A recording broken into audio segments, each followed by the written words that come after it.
জীবনে সুখী হতে হলে তত বেশি কিছু প্রয়োজন হয় না, এটা বাস্তব উদাহরণ ওরা। আপনি একটা জিনিস দেখেন, মানুষ কতটা সহজ সরল হতে পারে, এটা থেকে বোঝার অনেক কিছু আছে। আমি দেখছি আর ভাবতেছি যে এত সহজ সরল, অল্পতেই যদি আপনি সন্তুষ্টি খুঁজতে চান তাহলে এটাই বাস্তব। কারণ কোটি কোটি টাকা দিয়ে সমস্ত মানে আবেগটা পাওয়া যাবে না যেটা ওদের কাছ থেকে পাওয়া গেল, যা শিক্ষণীয়। দেখতে থাকেন, আশা করি কিছু শিখতে পারবেন। ও কি হয়েছে? আজকে তুমি কাজে যাইবে না? কেন কাজে যাবো না কেন? তুমি কি ভুলে গেছো আজকে আমাকে বিবাহ বার্ষিক? গরিবের আবার বিবাহ বার্ষিকী? গরিবের আবার বিবাহ বার্ষিকী আছে? না, তুমি আজকে কাজে যাইবে না, আজকে একটা কেক নিয়ে আসবো। কেক নিয়ে আসবো? হ্যাঁ।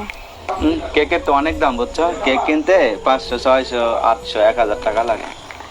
তোমার কি ওই কেক আনতে বলতেছে? এমনি যেমন কি 10 টাকার তা নেই, 20 টাকার তা আনবা। ওই দি 10 টাকার আর 20 টাকার কেক কাটবা? হ্যাঁ ওইগুলো ওই কাটবো। আমরা কি সবাই নিয়ে কাটতেছি? আমরা দুইজন মিলে কাটবো। দুইজন মিলা কাটবো? একটু কি দেখবো যে আমরা ছোটটা কাটতেছি না বড়টা কাটতেছি? তাই? কেক তো একটা হইলে মানুষ দেখাবে না? না হ্যাঁ না, গোপনে কাটবো। তো কাজে যাবো না? না আজকে যাইবা না। তো কাজ করে আসলে হবে না? না, তো আজকে কি করবো? আজকে বাড়ি বসে থাকবো? আজকে বাড়ি বয়ে থাকবা। আজকে কি শুভ দিন? হ্যাঁ হ্যাঁ হ্যাঁ বোকা না? হ্যাঁ তাহলে কেক কখন 20 টাকার একটা আনলে হবে? হ্যাঁ হ্যাঁ হইবা হইবা? হইবা। তাই বলবো, আপনার পাশের জনে কিভাবে আছে বা কি কুটিপতি বা অন্য কিছু সেটা না দেখে আপনি কিভাবে খুশি থাকতে পারেন, কিভাবে হ্যাপি থাকতে পারেন সেইটা ভাবেন। ওইটাই মূলত সফলতা। এটাই সাংসারিক জীবনে এবং পারিবারিক জীবনে আমার মনে হয় সবচাইতে বড় প্রভাব ফেলবে।